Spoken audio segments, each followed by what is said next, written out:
मैंने बहुत संघर्ष झेला। मेरे पति जिनसे प्यार करती थी मुझे इस्तेमाल किया, शोषण किया, विश्वासघात किया। जब मैं जरूरत तो हमेशा इनका साथ दिए। इनके परिवार में माँ बहनों ने विश्वासघात किया। मुझे सहना पड़ा, जिसके साथ में पहले मेरी इतनी अधिक तकलीफ तारीफ करते थे, लेकिन आज इन सभी जरूरत पड़ती है सभी मेरा साथ नहीं देते थे। मेरा डिपार्टमेंट ऑफ साइकाइट्री ने इसको सर्टिफिकेट दिया और उसके बाद में इनका इलाज चलता रहा यहाँ पे भोपाल में। अब इन जब तक कि ये अपने पति के साथ रहती थी, पति इनका इलाज कराता था, माँ बाप के पास चले जाते तो माँ बाप इनका झाड़ फूक कराने लगते थे। अभी फरवरी 2006 में इनका मेडिकल एग्जामिनेशन कर रही हैं। She was suffering with an disease known as TORCH, जिसमें उनका अबॉर्शन हो जाता था, and because of this abortion she was under delusions and depression. के साथ में जनाब 29/5/2004 को हुआ था। विवाह के 3 माह से ससुराल वाले लगातार परेशान करने लगे। उसके बाद एक बार हेमंत तुम परेशान क्यों, तो उसने बताया कि जहां विवाह हुआ वे लोग अच्छे नहीं है। चलिए बोलिए। मतलब this is an appeal against conviction on behalf of appellant Ramkrishnan Tiwari, who has been convicted under section 304B of the Indian Penal Code RI for 10 years, under section 498A of the Indian Penal Code RI for 2 years. If I may invite your lordship to paragraph number 3 of the judgment. संक्षेप में अभियोजन मामला यह है कि दिनांक 20/8/2006 को 17:50 बजे मृतका की सास ने सिविल लाइन में आशय की सूचना इसका लड़का अपनी पत्नी के साथ में निजी मकान में नर्सिंग रहता था। आज 5:30 बजे लगभग उसने फोन पर बताया कि फांसी लगा ली। उक्त सूचना के आधार पर मर्ग क्रमांक 26/6 थाना सिविल लाइन्स छतरपुर कायम किया गया। तो घटनास्थल नक्शे मौका बनाया गया। घटनास्थल पर रखे शव की बॉडी अंदर चित्र पर कब्र लगाई गई। गवाहों के समक्ष जब्ती पत्रक के विरुद्ध थाना सिविल लाइन्स में सोनसो अपराध क्रमांक सोनसो का प्रथम अंदर सेक्शन 3-4 मृतका के प्रति भाई के कथन लेखबद्ध के जांच पश्चात आरोपीगण को 3 माह से 60,000 रुपए की मांग कुआं पूर्ति न मृतका की बीमारी तथा बच्चे न होने की बात को लेकर मृतका को लगातार परेशान व मानसिक रूप से प्रताड़ित किए जाने से, जिसके घटना के लगभग 2-3 दिन पूर्व आरोपीगण लगातार मारकर प्रताड़ित किए जाकर उससे तंग आकर मृतका द्वारा फांसी लगाकर आत्महत्या पाया गया। आरोपीगण को गिरफ्तार किया गया और उसके जांच उपरांत आरोपीगण के विरुद्ध अभियोग पत्र 304 306 498 दहेज प्रतिशोध अधिनियम के अंतर्गत प्रस्तुत करके पेश किया गया। Now I will invite your lordship to paragraph number where the evidence of the doctor has been considered and the doctors have come to the conclusion that on the body of the deceased not even a single injury was found on the person of the deceased. That finding has come down in regards to the evidence of the doctor who had conducted the post-mortem. Kindly come down to the evidence of PW5 Dr. M.L. Khandelwal. घटना फांसी कारणतः अवधि सोती शव पर तत्काल प्रसाद को मृतका महिला के शरीर पर किसी प्रकार के चोट के लक्षण नहीं थे तथा मृतका के हाथ अथवा शरीर में किसी जगह पे अस्थि भंग नहीं पाया गया था। This is paragraph number 2 of the evidence of PW5. Now, what I most important and humbly submit before lordships, if lordships are kind enough to kindly come down to the evidence of DW, the most important witness in this case is DW11 Malaj. If lordships are just kind enough to kindly come down to the evidence of DW11, Dr. R.N. Sahu and his medical reports, which are on record, exhibit D22, DW, sir. The marriage had taken place on 20 May 2004. She survived up to August 2006. Could lordship get DW? दिनांक 8/2/2005 को medical college Hamidia अस्पताल में मैं मानसिक रोग विभाग में पदस्थ था। उस दिनांक को अकेला कंसल्टेंट था। विगत दिनांक को ओपीडी पर्चा में लेकर देखा गया कंसल्टेंट के रूप से पाया था। उस पर्चे पर मरीज का नाम हेमलता सोनसो था। मरीज सिविल अस्पताल से रेफर हो गया। उसका पता उक्त समय जांच में मृतका को आत्महत्या के विचार आते थे तथा समय समय होपलेसनेस की बर्थ क्रिएटिंग स्पिरिट डिफ्यूजन और मेंटल डिप्रेशन नाम साइकोटिक फीचर्स थे। मृतका के पास लेकर आए थे। मृतका गंभीर किस्म की गंभीर मानसिक जिसके मरीज को आत्महत्या के विचार आते थे, साथ साथ मरीज के साथ गलत विचार नहीं आए, उसे बिल्कुल डिल्यूजन होता था। मृतका ने की न्यूक्लियर फैमिली थी, मृतका जॉइंट फैमिली में नहीं थी। केस को डिस्कस करने मरीज को दवाएं दी गई। मेरे report brother D22 and brother D23 जिसके ए से भाग पर मेरे हस्ताक्षर। If lordships are kind enough to kindly see to those reports which are there on record, they are exhibit D23 and D24 are the two reports. Now immediately after marriage till the time she survived, she was under treatment of psychiatrist and other doctors. Those evidences DW23, DW1, and the document is complaint of suicidal thoughts, hopelessness, helplessness, worthiness, and crying spirits and delusion of guilt. And the diagnosis was major depression with psychotic features. Finally, turn over the page number 2. उनके जब उनका evaluation किया गया, thinking suicidal thoughts present and rendering, thinking hopelessness present, helplessness present, worthiness present, crying spirit present, delusion of guilt present. And then now I'll invite your lordship to the evidence for PW4. PW4 is Dr. Aba Khare. Medically 2/2/2006 को श्रीमती हेमला तिवारी मेरे निवास में पेट दर्द का इलाज कराने के लिए आई थी। उस समय उसको कब सी शिकायत पेट दर्द था, पेशाब में बार-बार पेशाब में जलन की शिकायत थी। उसको पेशाब में जांच के निर्देश किए थे। दिनांक 18/2/2006 को मैंने श्रीमती के इलाज के लिए गई थी। उसका गुप्तांक में कुछ उसकी दवाएं लिखी थी, साथ में कब्ज की शिकायत थी। उसका गर्भपात अधूरा रह गया था, गर्भपात हो गया था, गर्भपात अधूरा रह गया। इसके गर्भ की सफाई को कहा गया था। मरीज अस्पताल में गर्भ की सफाई की थी। गर्भपात के कारण उसको कुछ टेस्ट कराए थे एवं उसका blood grouping BDL TORCH test कराने को गया था। दिनांक 21/5/2006 को पेट में दर्द हो, उसका पर्चा प्रदर्श पीआरटी से हस्ताक्षर। टॉर्च रिपोर्ट दिखाने से मालूम होता कि टॉर्च इन्फेक्शन की बीमारी के साथ गुप्तांग से खूब जाने की शिकायत थी। इसके कारण इलाज किया गया था। उसका इलाज कराने से संभवतः टॉर्च इन्फेक्शन कारण ही श्रीमती तिवारी का गर्भपात हुआ था। ये बात क्रॉस एग्जामिनेशन।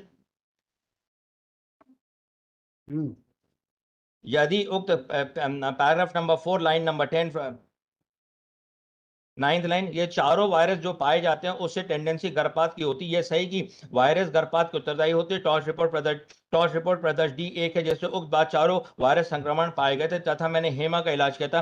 टॉर्च इन्फेक्शन गर्भावस्था में गर्भपात के संबंध गंभीर में आए थे तथा अन्य मामले में समान है। अधिक वायरस गर्भपात में बच्चा गिरा था तो गर्भ के अंदर उसकी मृत्यु हो सकती है। मैं नहीं बता सकती कोई व्यक्ति लगातार इस तरह की बीमारी से बचा तो अपवाद डिप्रेशन की बीमारी हो सकती है। तो इसका आगे परंतु कोई संक्रमण से अधूरा गर्भपात रह जाए, गर्भपात के लिए अंग्रेजी दवाई में किसी द्रव रूप में गया था। And then her evidence is there, kindly see paragraph number 11। ये सही है कि मुझे गायनेकोलॉजी एवं ऑर्थोपेडिक विषय में विशेषता प्राप्त है जिसमें 35 वर्ष का अनुभव है। यह बात सही कि मैं Williams 21वें addition ऑप्टैक्टिक्स 10/5/2006 was the last torch test which was got done, which came out to be positive, and she gave and an abortion happened to this woman. Now she is said to have died, if lordships are kind enough to kindly note, she is said to have died in the month of August, that is 2 months hence of the treatment which is there. So what I humbly submit, right from the time she got married, the marriage had taken place, Malots, on the marriage had taken 20 मई 2004 को marriage होती है। उसके बाद मैंने आपके समक्ष evidence ला दी DW11 की, doctor RN Sahu साहब की, जो बोलते हैं कि she was under psychotic elements and she was under continuous treatment of a psychiatrist at Bhopal, that is Gandhi Hamidia hospital में उनका ट्रीटमेंट चल रहा था। Then The other evidence which has come, इनने खुद के डॉक्टर के एग्जामिन के जो बोलता है कि मरने के 2 महीने पहले तक के उसके पर्चे उनने खुद ने एग्जिबिट कर दिए जो बताते हैं that she was under the scope of depression and she was not well. Now my lords, the whole case of the prosecution is based on the evidence of 4 witnesses, that is her father PW8, PW9 Vipin Puranik the brother, PW10 Pratibha Devi Puranik the mother, and PW11 Akhilesh Puranik, who is a sub-inspector posted at Chhatarpur at the same police station where the offences got registered. And most important in this case, lordship would be kind enough to kindly note, her uncle, her saga chacha, ya Tauji, was the head of question documents, जहां पर उसका suicide note भेजा जाता है, जिसके बारे में evidence आती PW13 अनिल श्रीवास्तव साहब की। और अनिल श्रीवास्तव इस बात को एडमिट करते हैं कि मेरे हेड इसके खुद के सगे चाचा होते हैं। So what I humbly submit that now we come down, the evidence against me is the suicide note. One, the suicide note, which is there on record. And secondly is the evidence of these 2 witnesses. Now the husband and wife are living separately in a private house, which was owned by the appellant. Now what I humbly submit, if lordships are kind enough to kindly come down to the evidence of the husband. Another aspect that lordship, that maximum sentence is 10 years. Out of 10 years, he served 3 years that he's already served. The Supreme Court in these 2 cases has held, under section 304B of the Indian Penal Code has held. These are judgments, sir. Now, lordship may be kind enough to kindly have, this is 2000 volume 4.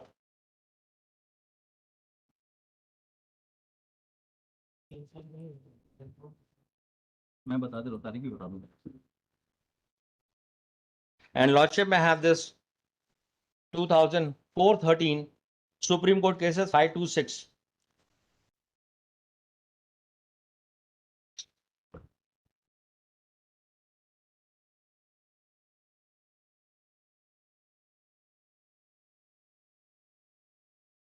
दो साल 4 महीने के आसपास हुआ था. And this for an offense under section 304B, they granted him bail on that particular count itself. Now, what I humbly submit in this case, if Lordships are kind enough to kindly see the period of custody of this particular person, Malots.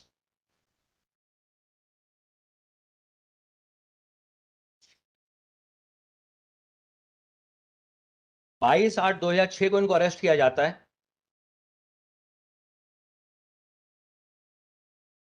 22/8/2006 को इसको arrest किया जाता है sir, और इसकी bell होती है under section 439 by the honourable high court in the month of September. That Lordship would be kind enough to kindly see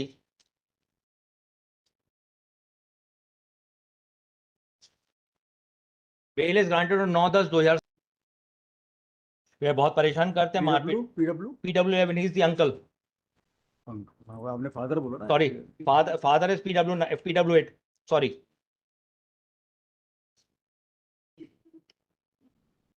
father का बता रहे हैं, अंकल का बता रहे हैं? फादर ही पे आ जाता हूँ सर. PW8 दिनांक सो का अपनी पुत्री की शादी की थी. शादी से स्वेच्छा से दान दहेज दिया था. शादी के 3 महीने ने सो सबसे लड़की 60,000 रुपये मांगी थी. मैंने उन लोगों को समझाया था पैसा नहीं, जब हो जाएगा दे दूंगी. मेरी पुत्री परेशान प्रमाण पत्र इस पर सभी लोग ने प्रताड़ित करने लगे, मारपीट कर दे. मेरे दामाद ने घर वालों को समझाया कि मेरी पुत्री परेशान, उस बात में नहीं मानी, लगा प्रताड़ित करते. जब घर आई तो रिश्ता तथा बताती वो तो लोग दान दहेज में 60,000 लाने की बात कहते हैं. रिश्तेदार राजेंद्र चतुर्वेदी को बताया था. उन लोगों ने जाके प्रताड़ित मारपीट करें. हेमा बीमार रहने लगी, कम तो उसके पेट में बच्चा आया था. उस लोगों ने मुझे सफाई करा दी. मेरी पुत्री हेमा अधिक बीमारी रहने के कारण उसका इलाज हमने झांसी में कराया. ठीक होने के बाद हेमा को ससुराल नरसिंहगढ़ छोड़ाए थे. उसके उसी वर्ष रक्षाबंधन हेमा माए आए तो उसने बताया पापा उस लोग बहुत मारते हुए प्रताड़ित करते हैं, दहेज कम में 60,000 रुपए और पिता से दिलवाओ. मेरी पुत्री समझा भिजवा. 20 अगस्त 2006 को हेमा की घटना के 2-3 दिन पहले अधिक प्रताड़ित किया था. फांसी लगा, हत्या हुई थी. इसमें सोनसो के खिलाफ मार. नाउ द अदर पर्सन जिनके एलिगेशन है उनको एक्विट कर दिया गया. पुलिस ने मेरे सामने मृत्यु उपरांत लिखा पढ़ी की थी. सफीना फॉर्म सोनसो तैयार किया गया था. लाश पंचनामा तैयार हुआ था जिससे मेरी पुत्री के उसे सुसाइड हस्तलिपि ली गई थी. आर्टिकल 82 पर प्रश्न क्रमांक 1 से 40 तक लिखा है. इसमें लेके हेमा द्वारा सोनसो ले पुत्री का नामजद है. मेरी पुत्री की हस्तलिपि 4 पेश है और लगे फोटोकॉपी पुत्री द्वारा आपने लिखे थे. पुलिस पूछताछ की थी. Cross examination.